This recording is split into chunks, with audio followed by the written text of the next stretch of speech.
Thank you very much. Wow. Thank you very much. Thank you. This is an honor. I just knocked over a fan on purpose here. It was blowing the hell out of my hair.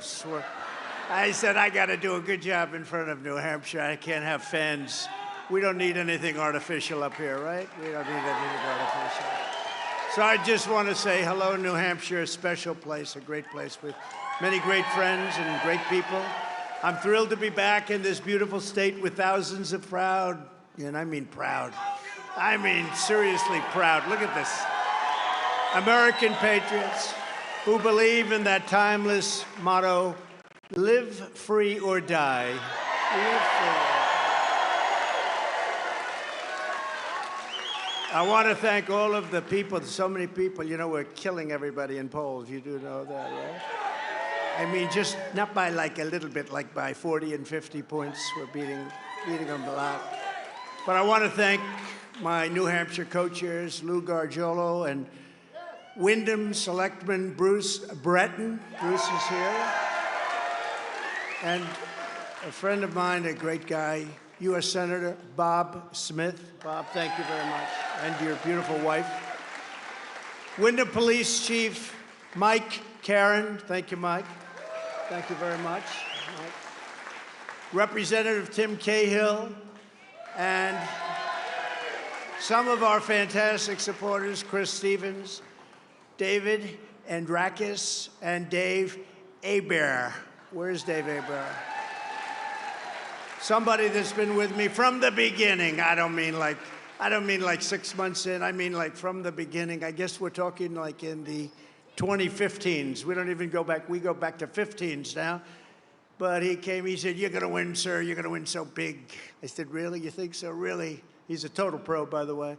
So I don't know if he really believed that when he said that, but he said, you're going to win. You run. You're going to win, sir. And he started with me 6 months before the campaign. And that's all I heard. Sir, it's unbelievable. You're doing phenomenally in the polls. I don't even know if they had any polls. But he got me all psyched up, I will tell you that. And he's also a fantastic person who loves, absolutely loves New Hampshire with his incredible family. And wife is here. The wife is, she's been with him and she loves him and he loves her. They have a fantastic family. Corey Lewandowski. Corey, where is Corey? Where is he? Well, there he is. Always likes to be a little bit in the background. Thank you, Corey. Great job. He's doing a great job. And somebody else who's really been fantastic right from the beginning, I saw on television this weekend, and I didn't even recognize her. She looked so phenomenal. She was so dynamic, and then I got the television a little bit fixed up, also put on my glasses. And I saw how good she was. Caroline Levitt, she's been fantastic. Where's Caroline? Where's Caroline? Great job this weekend. Boy, you're much better having her on your side, believe me. I said, we better get her on my side. And she's been there for a long time now. Thank you very much, Caroline. Thank you very much. Thank you, everybody. This afternoon, I'm also delighted to announce the launch of our new coalition, Veterans for Trump, led by true American warrior. You know who that warrior is. He's a tough guy, and he's a great guy, and you just met him, Congressman Brian Mast. Brian, thank you very much. Thank you, man. Great guy. And today I'm especially grateful to receive the endorsement of over 100 veterans from the Granite State, including New Hampshire Veterans Coalition co-chairs, Hillsborough County Attorney John Coughlin. John, thank you very much, John, wherever you may be. Thank you, John. And State Representative Joe Petrie. Thank you very much, Joe. Thanks, Joe. Good, tough guys. I also want to thank my senior advisor. Somebody's been here almost as long as Corey. He's been with us, Steve Stepanak. Steve, thank you. Steve, thank you, Steve. And State Director Trevor Nudleri. Trevor, thank you, Trevor. Great job. Thank you very much. And really, we are doing fantastically up here. So that group, I felt we should introduce them. You know, it's nice. If we were doing lousy, I would not have introduced them, I promise. I wouldn't have even thought of it. But they're doing an unbelievable job, and the level is, we're so far above everybody else in the polls. they're all saying, is he going to go into the debate? And I say, I don't know. If you're leading by 50 and 60 and 70 points, do you do that or not? I don't know. Should I? Okay, you ready? Poll. We take a free poll. Should I do the debate?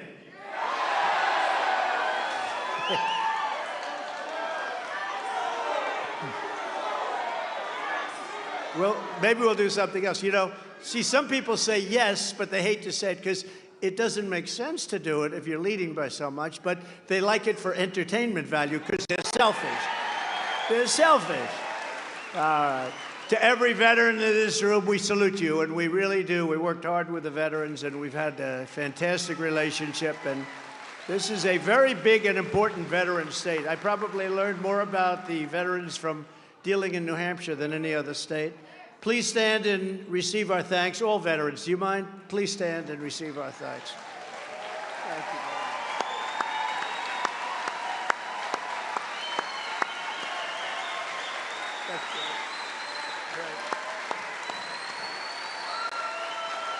That's a lot of veterans. Thank you. Thank you very much. Wow, that's a beautiful. A lot of times they'll say, whatever group it may be, please stand. And, you know, you have like 2 people stand up. I say, well, that's not too much. Let's change our speech, right? But when I came into office in 2017, our government had a disgracefully horrible situation going on. They betrayed its solemn pledge to America's veterans. You know that better than anybody. I learned a lot about it from your leader. The VA was plagued by one horrific scandal after another. Remember, you turn on the news and you just see these horrible scandals having to do with the veterans. You didn't hear any of it. For 4 years, you literally heard that very little, and we did things that were really amazing, and I'm proud of. Thousands of veterans were put on secret medical wait lists, and many of them left to die without receiving any care or any aid under Obama. Some very bad people were abusing veterans in VA hospitals, including sadists. You had sadists. They were hitting the veterans when the veterans weren't in prime time, okay? They wouldn't have touched them in prime time, believe me, but they were hitting them when they were in trouble. And a lot of sadists, we got them all out. The VA employees were even caught stealing drugs intended for the treatment of our sick and wounded warriors, and they were stealing them and using them for themselves and selling them. But all of that changed when we arrived at 1600 Pennsylvania Avenue. We went from the absolutely worst, Brian, you know that. We went from the absolutely worst to, I mean, that was the worst presidency for the veterans, the previous presidency. Wonderful people. You're not allowed to even say that. It's not politically correct. I'll say it. To the greatest champion the veterans ever had in the White House.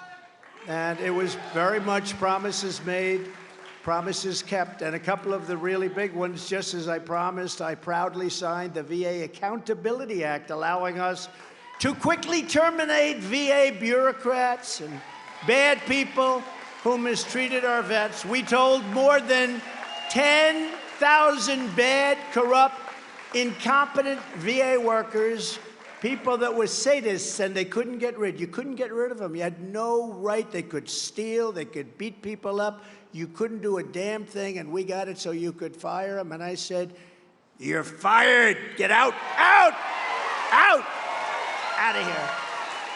10,000. Sounds like a lot, but it's a big system. And we got 10,000 really, really bad people out, very, very evil people. They knew who they were. They couldn't do a thing about it. It was amazing. So we got that passed in Congress, if you can believe it. They were trying for 30 years to get it passed. I also signed Veterans' Choice and made that permanent. We got that passed in Congress also, which was really a big deal. That was a big deal. You have choice. You can go out. If you're not getting the treatment, you go out. But thanks to this landmark reform, 3 million veterans have been able to get care as needed and when they wanted it. You know, they'd wait on line sometime for weeks and months. And, you know, they have some great doctors in the VA. They have really good doctors, but you couldn't get to them. You couldn't get to them. People would wait for many months. They'd become terminally ill waiting, something that could have been fixed easily. They'd become terminally ill. And I got it so that you go outside, you get a doctor, we pay the bill, and you get taken care of immediately if you had to wait more than a short period of time. So it was a great thing. It was a great thing. That was a great thing. That was very important. They've been trying to get that, by the way, that one 52 years, Brian. They were trying to get it for 52 years. They couldn't get it done. It just made so much sense right from the first time I heard it. And I heard it first up here from your people. Under the Trump administration, we secured record funding for the VA. We slashed VA waiting times by more than 33%. And even now, there's a new chart that came out from our last period that it was 57%. That's a lot. And almost all veterans reported major improvements at their local VA facility once I became president. In fact, we hit an all-time record high of VA satisfaction of 92%. Nobody has even come close.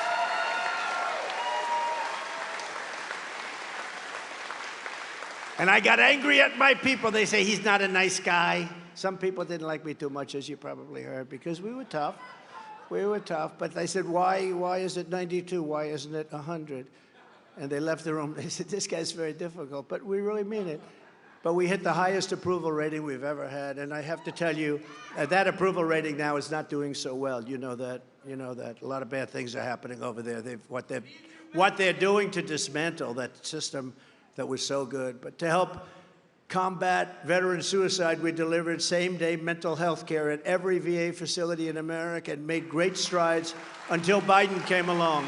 Till he came along.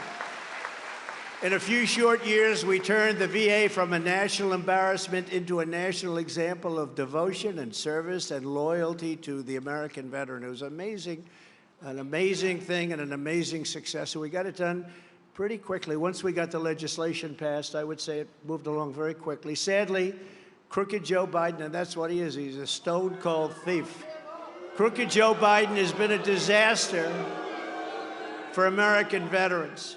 As one of his first acts in office, Biden gutted my historic VA reforms. He gutted them out, making it easier to remove bad VA employees from the job. And in a shocking act of betrayal of America's veterans, as well as the tens of thousands of dedicated professionals, and you do have great professionals at the VA, crooked Joe Biden is in the process of not removing people, but reinstating 5,000 of the 10,000 people that we fired who were fired for good reason, including statism and this, who were fired for very good reasons, and they want to give them back their full pay. They want to give them their jobs back. And we were very careful about that. We didn't get rid of people haphazardly. We got rid of people that were not doing their job, some really in bad cases, and some they just weren't doing their job. They didn't care. They didn't show up to work.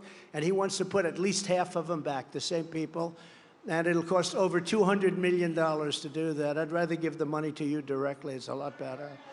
It's amazing. I mean, it's amazing. It breaks your heart. It breaks your heart. That was such a big thing, and now they want to put a lot of those people back.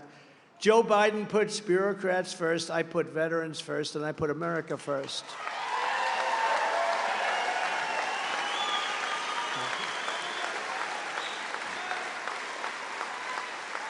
Thank you very much. Thank you. Thank you very much. That's why today I'm announcing a number of specific actions I'll take to fulfill our sacred duty to our great American veterans. On day one of my new administration, I will fully restore the use of VA accountability. We're going to bring it back in full force. Full force. And we already have the legislation passed, so I don't have to go through Congress, which really, that's why it took 52 years, because they couldn't get it passed. But we have it passed. All we have to do is make it work. So we have the hardest part is done, and direct my Secretary of Veterans Affairs to fire every corrupt VA bureaucrat who Joe Biden has outrageously refused to remove from the job or put back in the job. Then instead of providing more than $200 million in back pay to VA workers like Biden is doing, I will ask Congress to take every penny of those funds to finally build a brand new state-of-the-art VA hospital right here in the great state of New Hampshire. Because I don't know if you know this, but we can say that no longer will New Hampshire be the only state in America without a full-service VA facility. You'll have it, and you'll have it done quickly. We have a great group. Did you know you're the only one that doesn't have one? All right, that's what you get with those Democrats. That's what happens. At the same time, so you're going to have a brand new VA hospital, beautiful, state of the art, top of the line. Top of the line. The only state that doesn't have one. Ah. I was waiting for that. Thank you. Who said that, by the way? Stand up. Okay. You know, I was going to say that, but then I thought I'd be politically correct. Thank you. Take good care of her. That's right. Yeah, it's selfish guy. At the same time, well, he ran for president and he got 2 points. He ran without running. You know, he didn't want to announce he wanted to run, but it's a shame. We could win this state so easy if we had help from the governor, but we never got help from the governor. We helped him, but he never helped us. So, but I'm glad you said it, because this way I could say I was so nice up in New Hampshire. No, he's not the same man now. He's not the same. He took a big beating. He took a big beating, knocking the hell out of everybody, and he took a big beating. And then he gets the first poll, and he sees in his own state he was in 7th place out of a group. At the same time, we will fully maintain the VA clinics in the rest of the state and address the severe shortage of nurses and other healthcare workers at the home for the retired veterans in Tilton. Anybody know that home in Tilton? I will once again make stopping veteran suicide a top priority of my administration. Terrible situation. I will ban the Department of Veterans Affairs from wasting a single cent to fund transgender surgeries or sex change procedures.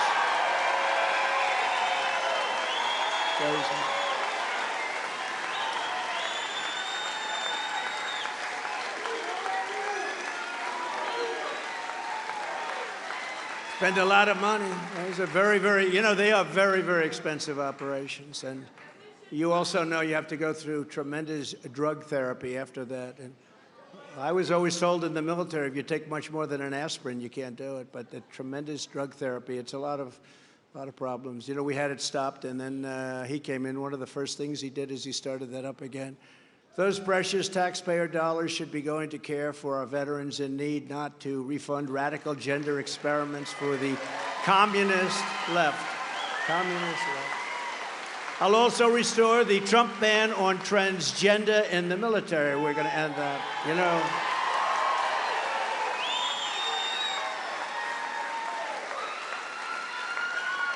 we had it banned. You know, I went to generals. I say, General, off the record, what do you think of transgender? Sir, is anybody listening, sir? What do you think? I don't like it, sir. And then I'd say to another one, you know, they were all afraid to talk about it, but, you know, I have to do what's right. You have to do what's right. And we have to help everybody. You have to help transgender. You have to help everybody. But this was just not something that was working out. And as soon as they came back, by a rigged election, by the way, as soon as they...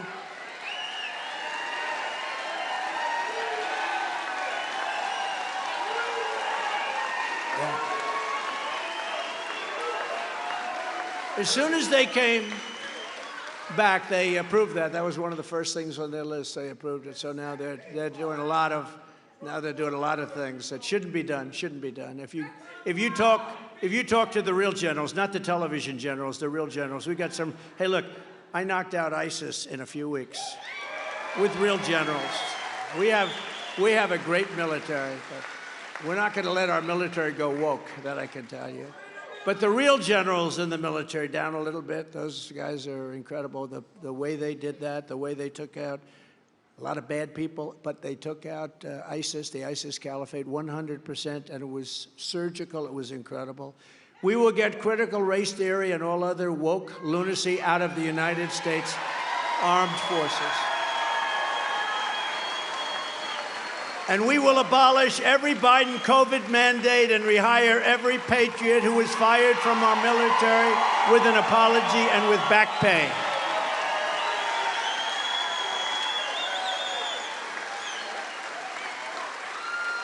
And in addition, I will make it a personal mission to totally eradicate veterans' homelessness. I mean, you have a situation in America. It's a scandal. It's a disgrace. What's happening now, nobody's ever seen. And it is a national tragedy that Joe Biden, Crooked Joe, he's more interested in where's the money coming from. To him, he's interested to him. How about all these things with the 30 corporations and the this and the that, the money flowing in, everybody getting money coming in from China. How can you be tough in China when they're paying you a lot of money? And see, they know too much. You know, we have a compromise. We have a Manchurian candidate. They know too much, so he can't be tough in China. That's why he allows blimps flying over the country, right over our nuclear sites. Let them come in, let them take pictures. Oh, don't do anything about it. They'll tell everybody who's giving me all that money. He's a compromised candidate. And I'll tell you something, out of respect for the office of president, I didn't talk this way 5 weeks ago, 6 weeks ago. I felt very badly about what was going on. But out of respect for the office of the president, I wouldn't have said the way I talk. He's a crooked person. He's a totally dishonest guy. So we'd say things, but I even changed his name. I took it away from Hillary. We call him Crooked Joe. Instead of Sleepy Joe, we call him Crooked Joe. I retired it. That was a great day for Hillary. Instead of Crooked Hillary, I said, we're removing the name from Crooked Hillary. Now we call her Beautiful, Beautiful Hillary. She's a beautiful woman. And we're giving it to Biden because he's a crooked person. But out of respect for the office, I would never have said that to this extent. And I never did. But now they indicted your president, your former president, who is very popular, 75 million people. They indicted him. So now they ripped off the top, they took the gloves off, and we can say whatever we want. And I'll tell you what, what he's done is a scandal the likes of which this country has never seen, and the fake news hates to talk about it. But it's a horrible thing that Crooked Joe Biden has spent nearly $1 billion to house illegal aliens and foreign migrants who are pouring into our country. It's an invasion of our country. We had the safest border in history. Now we have the worst border probably in the world. But to house illegal aliens and foreign migrants in expensive luxury hotels, the best hotels in the country in many cases, while more than 33,000 Americans who have served this nation in uniform are homeless on our streets, okay? On day one, I will sign an executive order to cut off Joe Biden's massive spigot of funding for the shelter and transport of illegal aliens, which our country can't handle. And I will redirect that money to provide shelter and treatment for homeless American veterans. They'll be treated properly.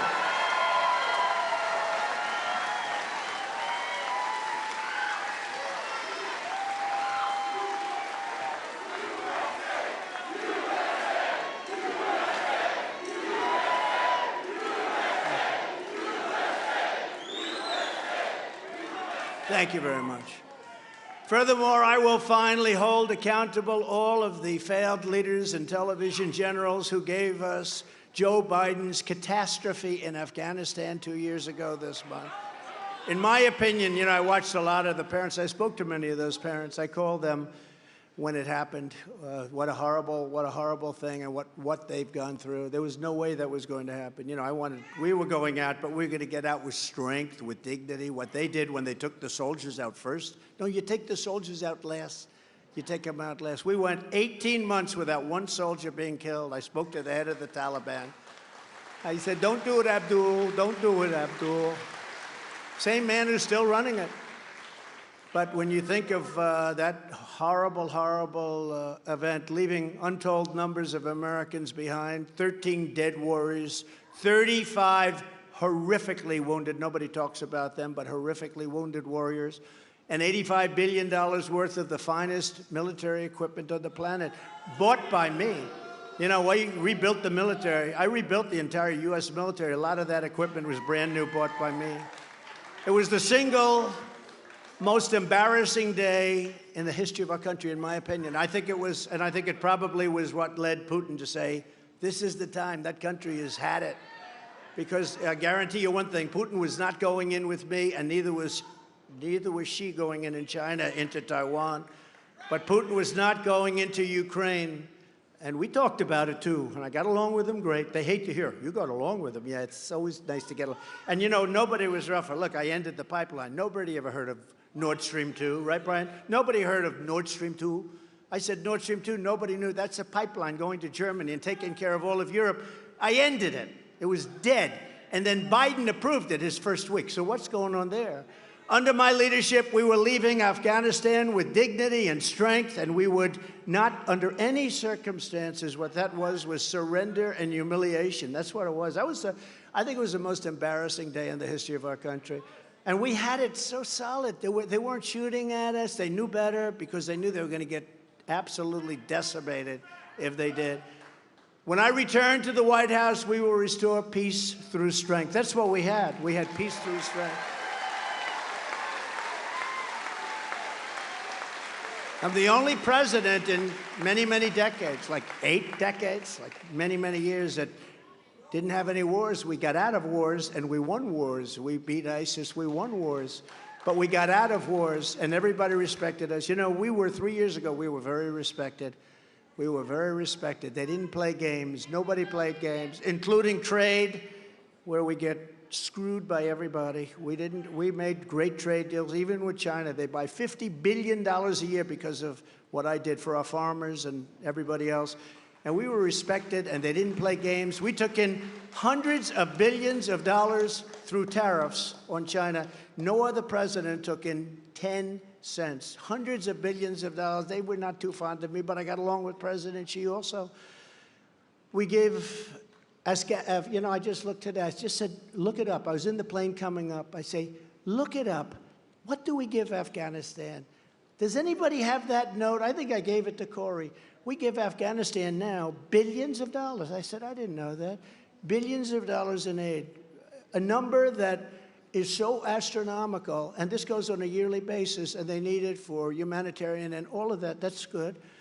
But let them give us back our equipment. They ought to give us back some of our equipment. You know, we're giving them $2.7 billion and $3 billion and $2 billion. I thought it would say maybe nothing, or maybe $100 million, or maybe something little. But the numbers are astronomical, what we give to Afghanistan.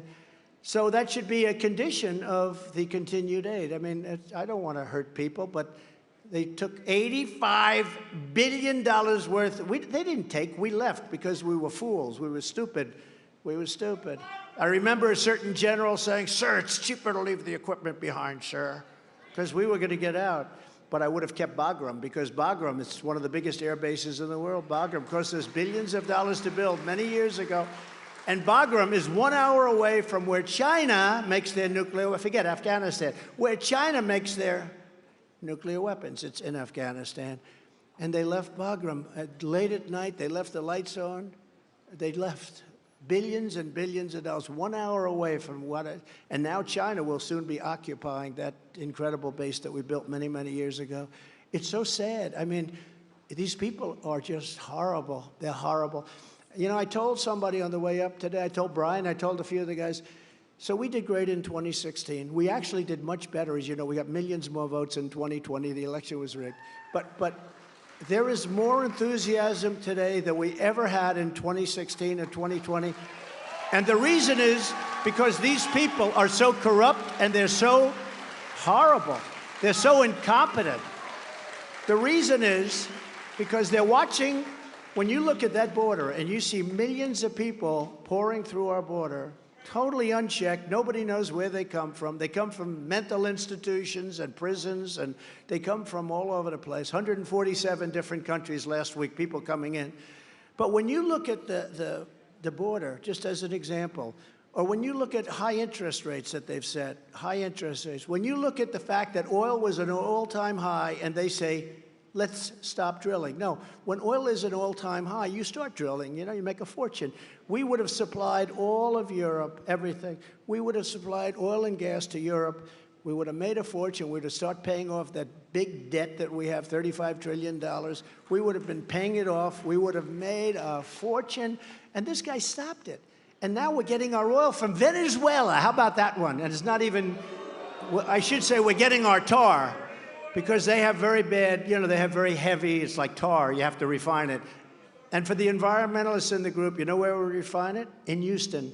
It has to be brought. There's only one plant that can refine it. It's like tar, and it's Houston. So all of that spews up into the air of Texas.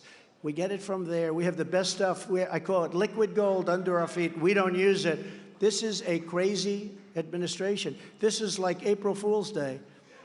They want open borders. They want no voter ID. They want no paper ballots. They want high interest rates. They want your taxes are going to go up 4 times, they say, 4 times.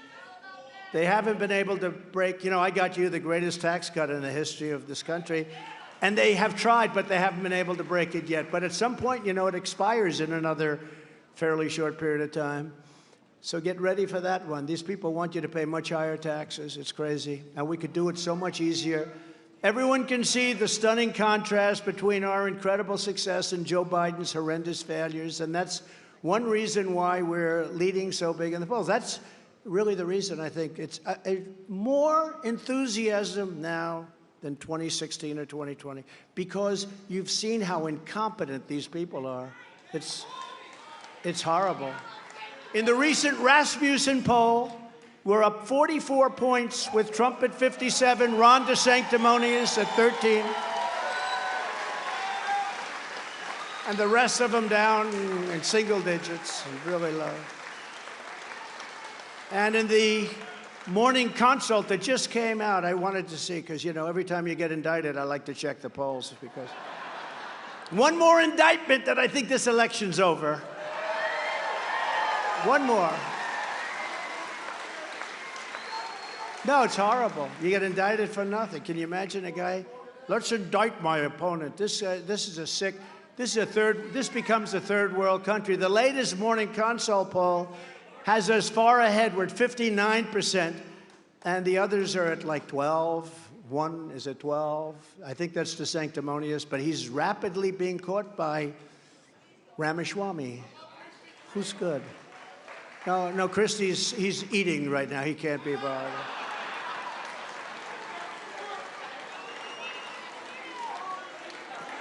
Sir, please do not call him a fat pig. That's very disrespectful. Don't call him. See, I'm trying to be nice. Don't call him a fat pig. You can't do it. You can't do that. So now, because you're not allowed to do that, and therefore we're not going to do it, okay? We want to be very civil, right? So the latest coefficient poll, which is a big deal, have us almost at 60-13 with our lead over DeSantis growing by 9 points just since a few weeks ago. And even the recent New York Times poll has us up by 37 points, and that was older, now, and Ron DeSanctimonious. The reason I don't like him is that I got him elected. When you get somebody, I don't want to go through the whole story because most of you know, but he came to me, he needed help, he was getting demolished in the primary. Stupidly, I said, all right, I'll do it. Because I didn't know the guy who was running against. His name was Adam Putnam. I said, I'll do it, because, he was one of the 200 people that were on television. He was no better than anybody else. He was no Jim Jordan, that I can tell you. And he was on television and fighting a little bit on impeachment hoax number 1 and impeachment hoax number 2. So I said, you know what? I actually told him, if I were Abraham Lincoln, if we brought him back from the dead, and if we brought George Washington back from the dead, and they gave you the greatest endorsement, and they hugged you and kissed you just like you did to Obama, just like, he did and Christie did. Who hugged and kissed Obama harder, DeSantis or Chris Christie? I think Chris Christie. Remember that? He grabbed him. Obama said, get this guy off of me. And that was the end of Romney when that happened. That could have been a good thing, but we are in New Hampshire, aren't we? That's all right. No, but he asked me. So I said, you know what, Ron, let's do it. Go ahead, let's do it. So I gave him a very strong endorsement. And the next day, he went like a rocket right through the thing. And he blew people that worked for Adam Putnam couldn't believe it. They never called me. But I didn't know Adam Putnam. He was the Secretary of Agriculture. He should have called me. I would have endorsed him. Sometimes it's the first one to call. Sometimes you don't do it at all. But he did. And then I had to get him through Gillum. Remember Gillum? He turned out to be a pothead, crackhead. But everybody thought he was the hottest one in politics, and Ron said, I won't be able to beat him. I said, why? He's the hottest man in politics. I said, you can beat him. Then he comes, he calls me, could you do a rally? Then he actually said, could you do 3? I think I did 3 rallies. We had massive crowds. You know those rallies. We're doing a lot of them. We're doing, again, they're hotter now than anything because of what's happening, because of how bad it is. But I did the rally. And he ends up winning the election. Then 4 years later, would you run against the president? You know, these maniacs are screaming, would you run against the president? Would you run? Will you run? And he goes, I have no comment. I said, what? Did he say that? I heard this. I'm watching a newscast. I'm watching a fake newscast. And they say, would you run against the president? He shouts out, I have no comment. Now, to me, that means he's running. So I said, that son of a bitch is running. Can you believe it? I just got him elected. So that's why I've been particularly hard at him. And fortunately, it's worked because he's crashing. He's like, he doesn't know what happened. He goes home, he says, what happened? What did I do wrong? You know what he did wrong? He ran. What he did wrong is he should have waited till 28. But I don't know if that would have held water because eventually they would have figured out, you know, you do need some personality if you're going to be a politician, just a little. Some of them don't have too much. Like your governor, you know. Like your governor. In the new Emerson poll of battleground states in Arizona, we're leading Biden by a lot. And very importantly, at that same poll and in other polls, we're leading Biden by 7, 8, 9, 11 points. But you know what? When I hear we're leading by 2 or 3 or 4 points, you know, you got to understand, that's actually a lot for a Republican because they have a built-in vote that no matter who you are, even if you can't put 2 sentences together, you get like 40. We don't have that. We have to win the entire East Coast like we did in 2016 and like we did in 2020, too, by the way. So. But they're watching closely. They're watching. In that same poll, we're leading in the primary by 47. Think of that, 40, that's a lot. But we will not play prevent defense. You ever see in the NFL? They don't allow a point on the other team, not a point. Their defense is brutal. They can't get, now they just have to hold the other team one more series. They have to hold, just please hold them. Let's go prevent defense. Ping, ping, the end of the game. Touchdown, touchdown. We will not play. Is that okay? We will not play prevent, right? But everyone else is in single digits. Here's one you'll like. In the New Hampshire brand new coefficient poll, respected highly, the New Hampshire Journal has us leading by 43 points. We're leading by. And DeSantis, Ron DeSanctimonious, he's at 9 points. He's at 9. He's time to go back to Florida, Ron, and, you know, work on your insurance that's costing everybody a fortune. And now we're dominating Biden in the general election. Harvard-Harris has us up by 5 points, and we're up 18 points among independents. Remember, you know, they like to go around, well, will Trump get the independents? Will Trump get the women? You know what the women want? The women want safety. They want to have a border. They want to have low taxes, low interest rates.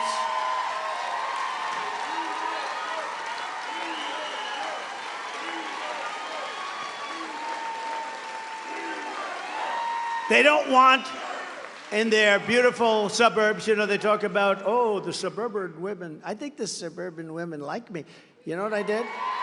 You know what I did? We have a lot of suburban. No. They don't want to have a low-income housing job built right next to their house. That's what the Democrats want.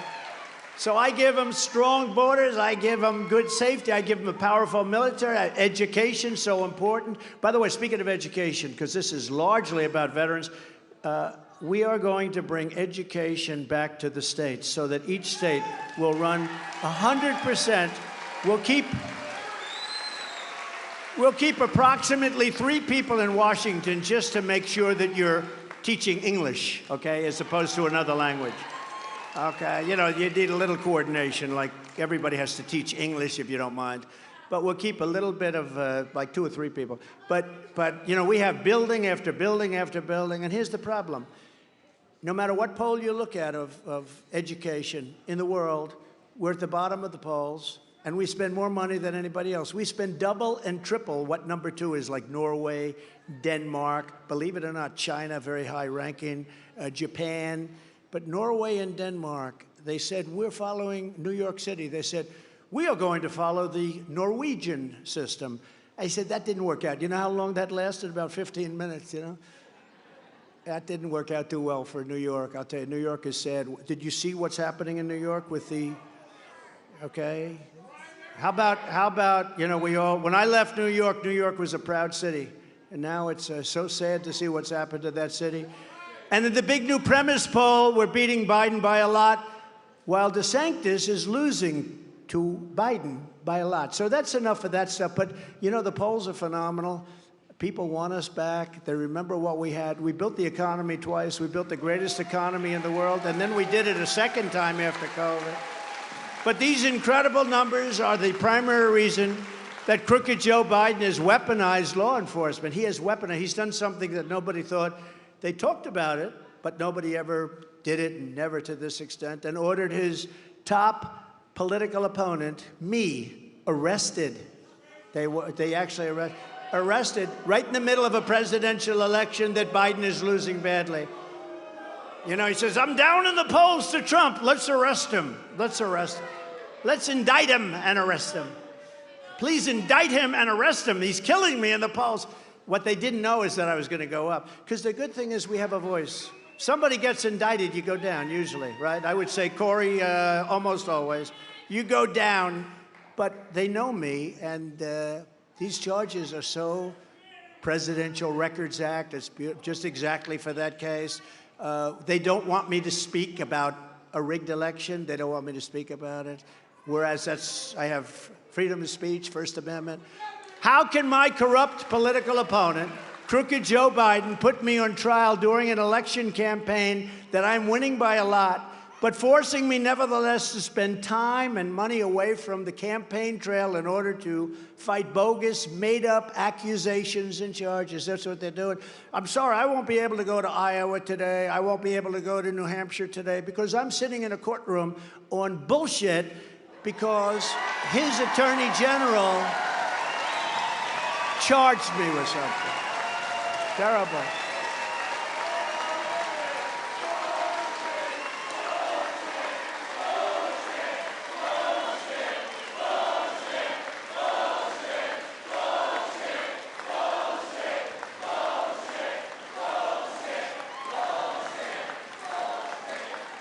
Thank you very much. No, it is. Think of it. They say charge him. Now, you know, they miscalculated a little bit. You know the other good line? No, actually, we want to run against Trump. No. If they didn't want to run, you have to, they'd say, oh, we would much prefer running against Trump. That's because they had such an easy time when Hillary ran against me. And last time, we did much better than that. You know, somebody said we sold hundreds of millions of hats. Somebody said the other day, many polls, you know, in counties, we had like almost 3,000. They have 200, so many different metrics. But hats. The red hats, the white hats, all the hats. We sold even the farmer hats, which are green, right? Make farmers great again. Did I make farmers great again?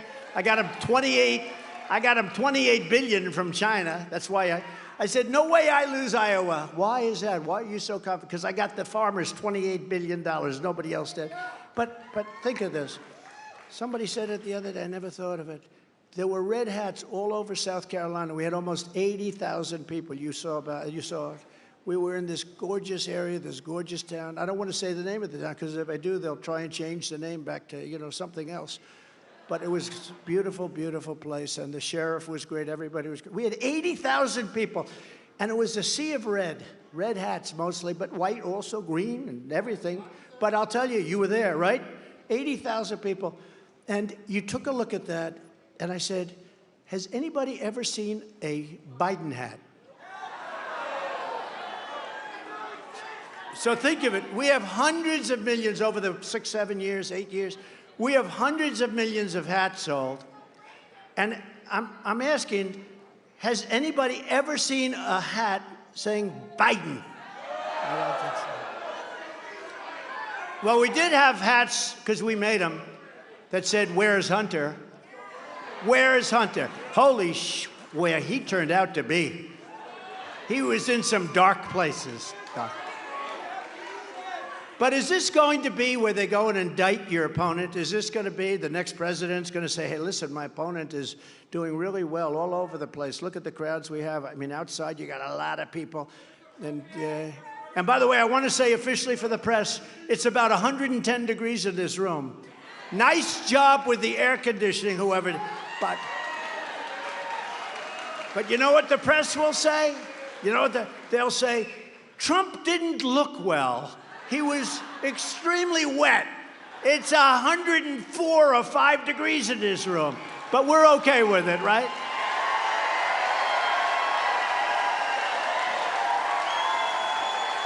Good.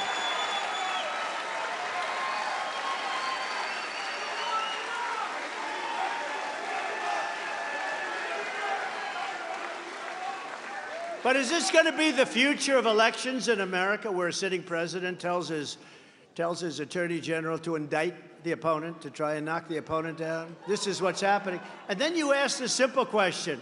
So this has been going on for a long time, the same stuff. Why didn't they do it 2.5 years ago? You know why? Because then it wouldn't have mattered so much. You know, they want to take away your freedom of speech. Everything else would have mattered a lot less.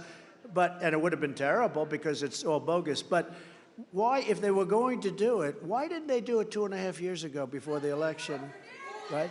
They waited till the election. They waited. And I probably have another one. They say there's a young woman, a young racist in Atlanta. She's a racist. And they say, I guess, they say that she was after a certain gang, and she ended up having an affair with the head of the gang or a gang member. And this is a person that wants to indict me. She's got a lot of problems, but she wants to indict me to try and run for some other office. What's going on in this country is, and by the way, wants to indict me for a perfect phone call. This was even better than my perfect call with Ukraine. Remember that call? That was a perfect call. This one's better. This one is more perfect. I challenged the election in Georgia, which I have every right to do, which I was right about, frankly. And they want to indict me because I challenged the election. So does that mean that Hillary Clinton, who challenged the election, does that mean that Stacey Abrams and all of the other, virtually every Democrat challenges the election? Does that mean, or they do the slate of electors? This has been going on since Thomas Jefferson. He wanted to say, but they don't call. They used my word. They took it and they said fake. Because I came up with the name fake news a long time ago. Worked out good. But it's no longer good enough because it's not tough enough, because it's really corrupt news. It's beyond fake. They don't even write. They don't even write. All the money that Biden is stealing, you don't see one story. Years ago, they'd win Pulitzer Prizes. Today, even Pulitzer Prizes of very little value because, you know, we're suing the Pulitzer Foundation because they gave Pulitzer Prizes to people that wrote about the Russia hoax for their wonderful writing, their brilliance. They were wrong. They were totally wrong. And everybody admits they were wrong. So why doesn't Pulitzer just give back the awards? Because they're radical left lunatics. But we're suing. We'll see what happens. We're doing quite well. Never happened in the USA. This has never happened where an attorney general is told to take the Justice Department and the FBI and sue somebody, think of it, who's running for president and leading not only the Republicans by 50 points, but leading the Democrat by a lot. So he says, sue him, and that will bring him down. But they sued, and I have a guy, they call him Deranged Jack Smith. He's deranged. And you know, Biden, on the boxes stuff, Biden has almost 2,000 boxes. Some were held in Chinatown, not a good place for him. And you don't ever hear anything about him. And I came under a thing called the Presidential Records Act. Won't go into it, but it's beautiful. But we have this deranged lunatic looking at us, and he's got a very nice man, a very gentle man. Our guy leaks. He does things that are just terrible. And because of that, we're leading by a lot. Because frankly, I think it's had a huge impact because it shows how sick and how evil these people are, in addition to not knowing anything about the border, about the economy, about the military, or about dealing with other nations. So this is all about election interference, but that isn't quite good enough. Crooked Joe now wants the thug prosecutor, this deranged guy, to file a court order taking away my First Amendment rights so that I can't speak. So listen to this. We don't want you to speak about the case. The case is a ridiculous case. It's a First Amendment case. But we don't want Trump to speak. So they take away your rights on First Amendment. Now they sue because so now I have one of these lunatic reporters back there saying, sir would like to talk to you about your case. Or, I'm sorry, I'm not allowed to talk about it. Somehow that's not good for votes. Do you agree? When we say, I can't talk, I will talk about it. I will. They're not taking away my First Amendment right. So, based on yet another radical left hoax, you know, I've gone through many hoaxes, as the people in this room know very well. But it's another one, radical left hoax like Russia, Russia, Russia, the no collusion Mueller report. How about that? After 3 years, we find no collusion. I was supposed to be like working for Russia. They went through millions of phone calls, not one call made to Russia. They have no collusion after almost 3 years. Then they created a fake dossier. It was made by, how bad are people when they make up a story about Russia, they put it in the fake dossier like it was legit. And even the guy that wrote it, who we're also suing, by the way, but the guy that wrote it, Christopher Steele, they offered him $1 million, the FBI, if he would affirm, they would beg, please, take $1 million. The way they give money, man, the FBI, they give away a lot of money, don't they, huh? So they offered him $1 million to affirm it. He couldn't do it. He wouldn't do it. It turned out to be a total fake. But here's Adam Schiff, Shifty Schiff, and he comes out and he says to the reporters gathered, click, click, click, they're all going crazy. Donald Trump Jr., the son of the President of the United States, will go to jail over Russia, Russia, Russia. Now think of it. He made it up with Hillary and all these people. They made it up, and they're saying that my son will go to jail. Now, how bad do you have to be to do that? So they know it's a phony story. They know it's a phony story. They say he's going to go to jail. These are not Mrs. Lewandowski. You hear that? Can you imagine if that with these kids? Can you imagine look what your husband got me into? I could have been relaxing at Mar-a-Lago or in the south of France, which I would prefer being in this country, frankly. But they got involved with FISA, the fraudulent FISA applications. Remember, they sent in applications to the courts, and they were all fraud. The judges never did anything about it. They knew they were frauds. It was written about. They never did anything about it. The 51 intelligence agents that said Hunter's laptop from hell was all Russia disinformation. Do not use it. You know, they say that made like from a 10 to a 17-point difference in the polls. The FBI Twitter files, the DOJ, Facebook, and all of the rest, look at 2,000 Mules. Look at what they did with that. Thousands and thousands and thousands of votes on tape, on camera. All of this will come up during this trial. All of this will come up. Because we won the election by a lot. Then they have this crap going on. I never even thought of this one. Trump didn't really believe he won the election. Let me tell you, people that know me say, that's one thing, I tell you. There was never a second of any day that I didn't believe that election was rigged. It was a rigged election. It was a rigged election, and it was a stolen, disgusting election. And this country should be ashamed. And they go after the people that want to prove that it was rigged and stolen so it never happens. They go after them. They don't go after the people that rigged it, okay? And we'll see how it all turns out. You know, we've been right about a lot of things, right? You ever see Trump was right about everything, ultimately?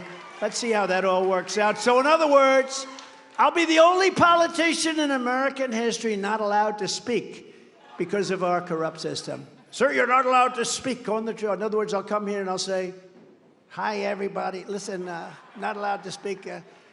Please vote for me, New Hampshire, if you would. Bye. And all I can say is the never-ending witch hunt continues, and we have exposed so much. Nobody's ever thought I have exposed so much. It's been incredible. But do not fear. We will win bigger and better than ever before.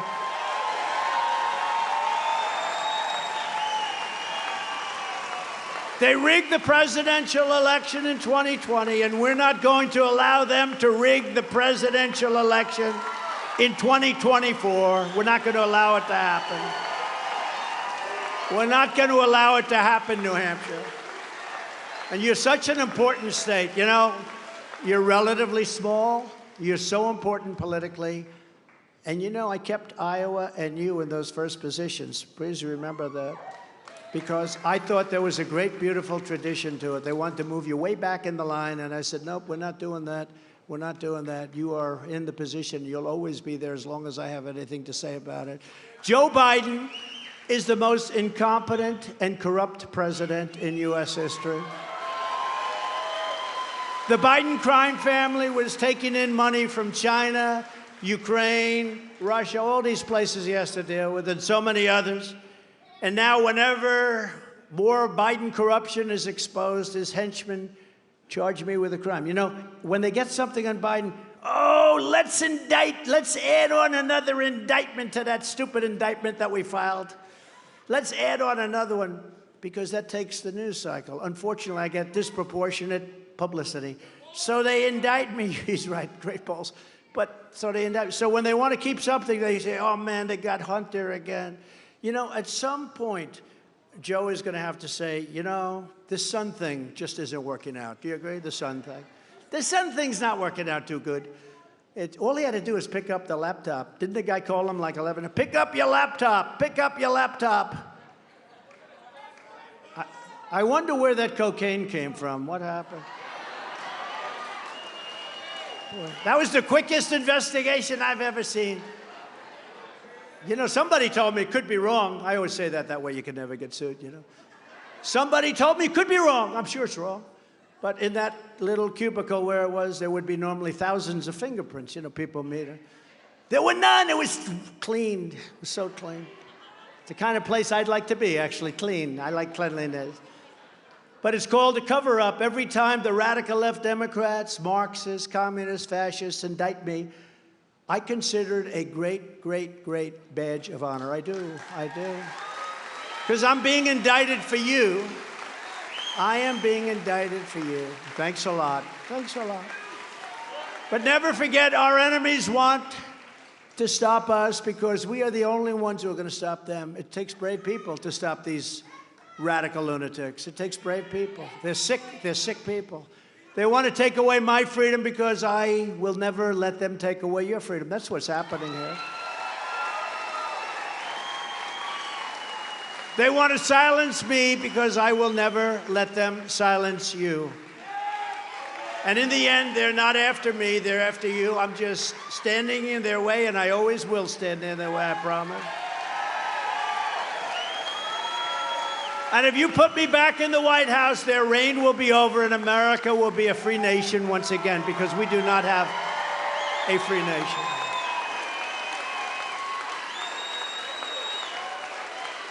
And from my first day in office, I will appoint a special prosecutor to study each and every one of the many claims being brought forth by Congress, and they're doing a good job. Jamie Comer, Jim Jordan, all of them, concerning all of the crooked acts, including bribes from China and many other countries, all these foreign countries sending money into the coffers of the Biden crime family. We will have a special prosecutor, and now they'll come after me even a little harder, but I don't know how many more. How much harder can they do it? I should have 4 by sometime next week. I never heard, you know, I went to the Wharton School of Finance. We never studied indictment. We never studied arrest. We never studied prison. These are sick people we're dealing with. It's often said that Republicans don't fight hard enough, and I happen to agree, but they never said that about Trump. And you have some Republicans that are fighting very hard now, I have to tell you. But you're going to see that on my first day in the presidency. The deep state is destroying our nation, but the tables will turn very quickly, and we will destroy the deep state. We will.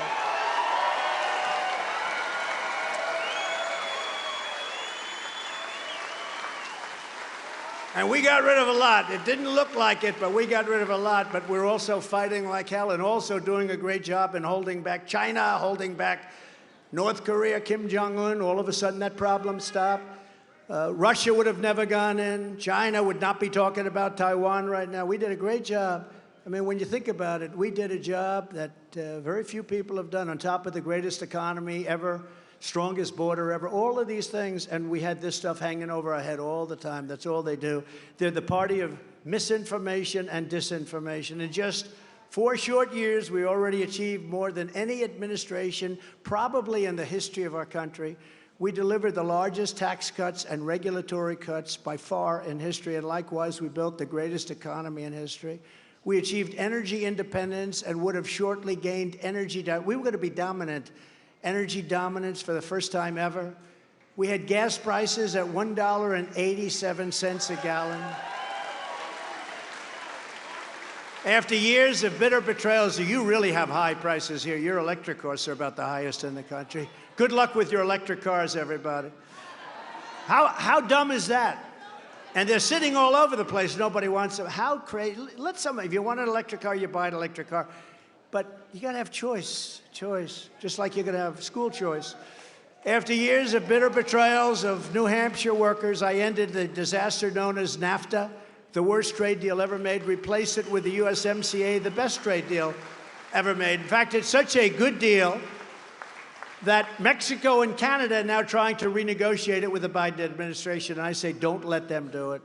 We suffered with that crazy NAFTA for years. Everyone said I'd never be able to terminate it because I had to terminate it through Congress. We got it terminated through Congress, NAFTA. We got the USMCA. It's the best trade deal ever made. It's unbelievable. Much better for us than it is for Mexico and Canada, as you can tell. I stood up to China like no administration has ever done before, bringing in billions and billions and billions of dollars pouring into our treasury when no other president had gotten literally 10 cents, not 1 penny they got from China. China had us figured out really well. I gave our farmers in Great New England lobstermen $28 billion from the massive tariffs I received from China. And DeSantis opposed the deal, by the way. He opposed it, just to put it out there quickly. He also opposed Social Security. I don't know if you know, he wanted to decimate Social Security, Medicare. And Social Security, he wanted to bring the minimum age up to 70. So I don't know if you know that, but... And remember one thing about a politician. When that's his original thought, that's where they go back to. They may come up here and talk to you, oh, I love Social Security. No, he voted 3 times to terminate and decimate it. We appointed over 300 federal judges and 3 great Supreme Court justices. And how about the ruling last week where they say that if you get great marks, you go to college first. There's no more crazy discrimination and other things. Nobody thought that was going to happen. And last year, those justices ruled to end Roe v. Wade. They ruled to end Roe v. Wade. Now, I have to tell you, we have to talk about it because it, energizes the other side a little bit, and it's not good. But just so you understand and how to talk about it, now pro-lifers have a tremendous power to negotiate. You had no power whatsoever. They could kill the baby at any time they wanted. They could kill the baby whenever they wanted. This moves the issue back also to the states, where all legal scholars want it back in the states. But you have tremendous power to negotiate. Like Ronald Reagan, before me, I support the 3 exceptions. You have to go with your heart. But I support for rape, incest, and for the life of the mother. I do that, and a lot of people do. Big portion do.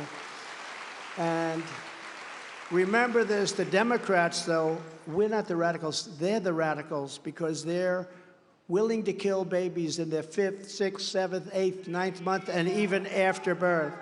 So if you remember that, and the exceptions, in my opinion, are important, in my opinion, but you have to go with your heart. But we did something that was amazing. For 50 years, they've tried to get it out. They wanted it back in the states. All legal scholars on both sides wanted it back in the states. But you now have a tremendous power to negotiate something that's going to be good and going to be lasting. And it was a tremendous achievement, But just remember, they were the radicals. They try and make you into radicals and monsters.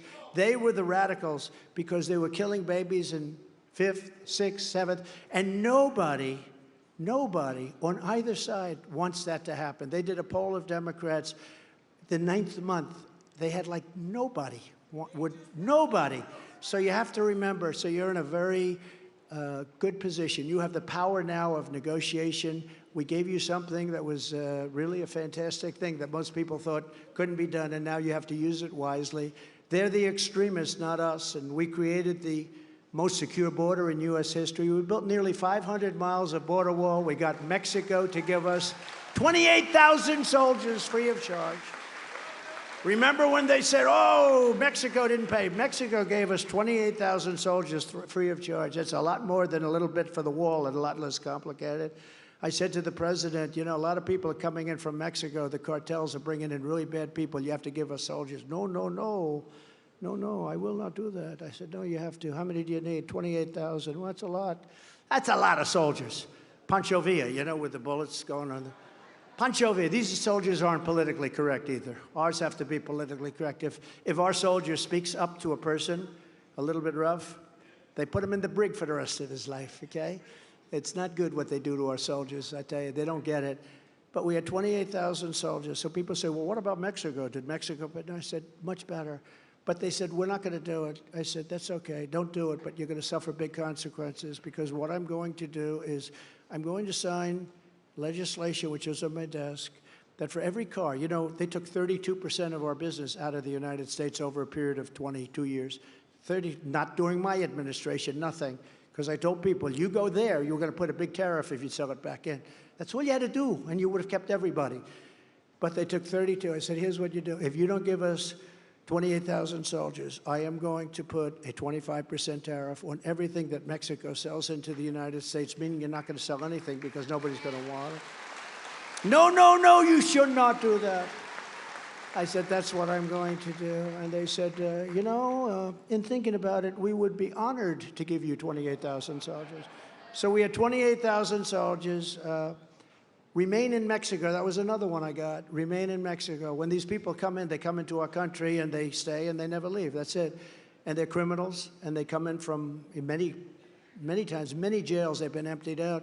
And what I did is I got it, remain in Mexico. Now the people have to remain. But the problem is that Biden is giving it all up. He's given everything up. Our medical stay, he gave up. Even the judge said, you don't want to give that up. Our country's going to be overrun.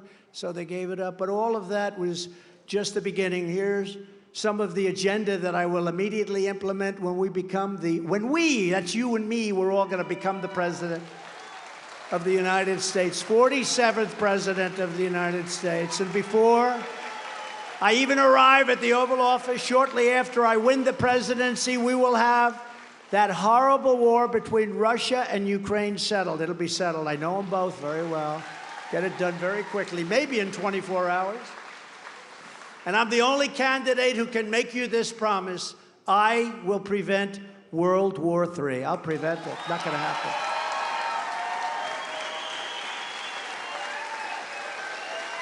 We have a man right now who can't put two sentences together, and he's negotiating on our behalf with nuclear weapons. He's lost every country. Now we're enemies with Russia, with China, with North Korea, with Iran. I terminated the Iran deal. I got Jerusalem, the capital of Israel, and built our beautiful building out of Jerusalem stone, right? Our beautiful, old Jerusalem. He can't put two words together. He said, well, that's true, too. No, but we have a man who can't put two sentences together, and he's negotiating with people that, like President Xi of China, he's negotiating with people that are at the top of their game. There's nobody in Hollywood that can play the role of some of these people. These are smart, tough killers. Macron of France, and you heard this story maybe quickly because I'm sweating like a dog up here. But does anybody want me to stop, or should we go forward? Go. Macron of France, he put a big tax. He wanted to put a big tax on our companies doing business in France. I said, you can't do that. I gave it to my people to do. They weren't able to do anything about it. 2 weeks, they come back. Sir, he's very strong on that. He wants to do it. I think it was like a 25% tax, some ridiculous tax for American companies. I called him. I said, Emmanuel, I like you very much. You're my friend, but you can't put the tax on. If you do, here's what's going to happen. I'm going to put a 100% tariff on all of your wines and champagnes that I don't even like. I'm going to put a 100% tariff on wines and champagnes coming out of France and coming into. No, no, no, Donald, you cannot do that. I said, oh, I can do that. You have 10 minutes to tell me. He said, I give up, and he took off the tax. That's what happened. What happened? I gave it to my geniuses. They couldn't, sir, there's no way we could stop it. It was passed by his legislature. To stop Biden's inflation catastrophe, bring down the cost of energy and become energy independent and even energy dominant. We are just, 3 years ago, we were energy dominant. We were energy independent, but we will drill, baby drill. We are going to be drilling and bringing it way down. To bring 10,000, it's going to bring tens of thousands more manufacturing jobs back to New Hampshire. We already did it. We made this place very successful. You know, anything that's good that's happening with the economy, it's only because they're running on the fumes of what we built. You understand that? They're running on the fumes, but those fumes can't last much longer, and they're just pouring money out. You know, all these crazy deals, this Inflation Reduction Act, you know, $1.7 trillion, and it increases inflation. But they're running on the fumes of what we did, and we did an incredible job. I will impose a border tariff on all foreign-made goods coming into this country. And I will pass the Trump Reciprocal Trade Act very quickly. That is, if India, China, France, anybody, Germany, they charge us, we don't charge them, because we had stupid people. And I started changing that a lot, but then we had COVID, we had to fix that mess. But all a gift from China. But reciprocal trade, if they're charging us 100% for a motorcycle, when we do a motorcycle, we charge them 100%. Right now, they charge 157% for a motorcycle. Harley would have to send. So what does Harley do? They have to go and build a plant in India, or they have to go and build. No, no more. No more. We were all set to do this, too. It was all set. We had a couple of stupid senators that didn't like it. One of them, coming from Pennsylvania, said to me, sir, this is not free trade. I said, wait a minute. This country, I won't tell you which, is charging us 200%. We charge them nothing. Would it be okay if I charged them half, 100%? No, sir, that's not free trade. How about 50%? How about 25%? How about 10%? He said, no, sir, it's not free trade. I said, you're either corrupt or you're stupid as hell, because it's crazy. So we're going to pass it. So if they charge us, very simple, we charge them, and it's probably all going to disappear. The Biden economic bust will be replaced with the historic Trump economic boom. I will immediately terminate every open borders policy of the Biden administration. Our country is being invaded. Following the Eisenhower model, we will use all necessary state, local, federal, and military resources to carry out the largest domestic deportation operation in American history. Gotta do it. Gotta do it. And I will use Title 42 to end the child trafficking crisis by returning trafficked children to their families in their home countries immediately. To stop the Marxist prosecutors who release rapists and murderers while persecuting Republicans, conservatives, people of faith, and me, by the way. I will direct a completely overhauled DOJ to investigate every radical DA and AG in America for their illegal, racist in reverse enforcement of the law. And we will bring back a thing called stop and frisk in our cities. On day one, I will sign a new executive order to cut federal funding for any school pushing critical race theory, transgender insanity, and other inappropriate racial, sexual, or political content on our children, our beautiful children.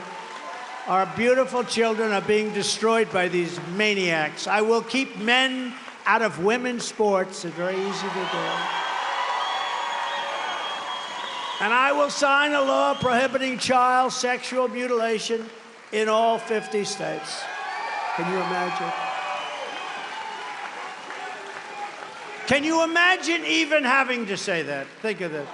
15 years ago, could you imagine, I will stop child sexual mutilation? Can you imagine having to, that's actually a part of my campaign. Can you imagine having to say that we're going to stop the mutilation of children? Just as I did for 4 years, I will fully uphold the Second Amendment. It's going to be in good shape. And I will fully secure our elections. They'll be done the right way. Our goal will be one-day voting with paper ballots and voter ID. That's what our goal is. But until then, Republicans must compete, and we must win.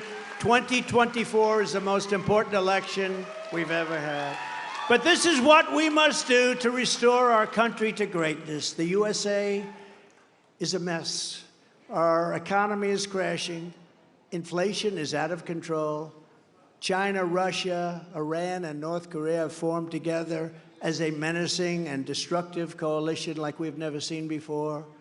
Our currency is crashing and will no longer, in my opinion, be the world standard if it keeps going like this, which will be the single greatest defeat of our country in 200 years. We lose the power of the dollar. It won't happen with me, not even a little chance. Just like Russia would have never invaded Ukraine and China would have never even thought about raiding Taiwan. They wouldn't have done it. I told them, you're not going to do it. If you took the 5 worst presidents in the history of the United States and added them up, they would not have done near the destruction to our country as Joe Biden and the Biden administration have done. We are a failing nation. I don't like saying that. But we are. We are a failing nation. We're a nation in decline. And now these radical left lunatics want to interfere with our elections by using law enforcement, the DOJ, and the FBI. It's totally corrupt, and we're not going to let it happen. 2024. I have no idea how important it is. It's our final battle. It's our final real big battle. With you at my side, we will demolish the deep state. We will expel the warmongers from our government.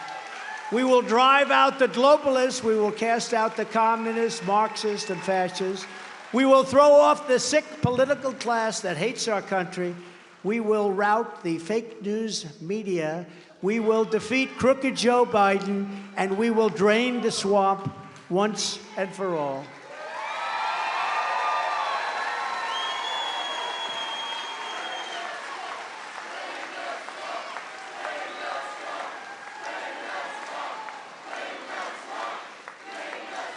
The great silent majority is rising like never before. I mean, never before. It's never been. I don't believe it's ever been like this. I said it twice tonight. I'll say it again.